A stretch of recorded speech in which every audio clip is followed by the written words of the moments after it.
l'Espagne. Manifestation dans les rues de la capitale Madrid, mais aussi en Catalogne, à Barcelone. Et sur ces sujets, pas de division.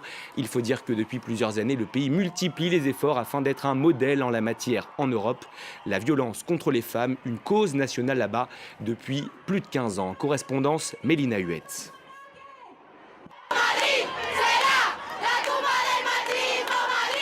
Tout au long de la journée, les rues de Madrid se sont remplies de violet, la couleur de la lutte pour l'égalité des femmes, mais également des hommes qui se sont mobilisés pour l'égalité entre les deux sexes, mais également pour plus de moyens dans la lutte contre les violences de genre. Et il y a un parti qui les inquiète, c'est le parti populiste et d'extrême droite Vox, qui est officiellement anti-féministe, anti-avortement et qui demande l'abrogation de la loi de lutte contre les violences de genre. Je vous propose d'écouter ces Espagnols très inquiètes.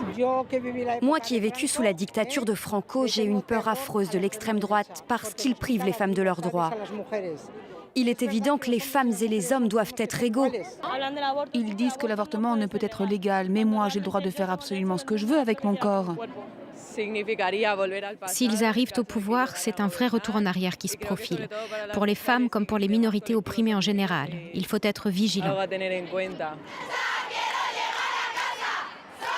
Les revendications ici sont nombreuses. Outre une plus forte implication des pouvoirs publics, les femmes que nous avons rencontrées demandent, exigent un salaire égal à poste égal, plus de visibilité dans les médias, mais également plus de représentativité dans les institutions.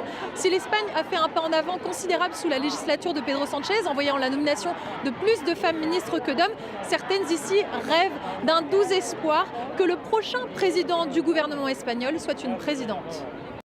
Voilà donc pour l'Espagne. En Turquie, en revanche, la journée de mobilisation n'est pas allée à son terme. Dans le centre d'Istanbul, une manifestation de femmes a été dispersée à coups de gaz lacrymogène. Elle avait été interdite par les autorités.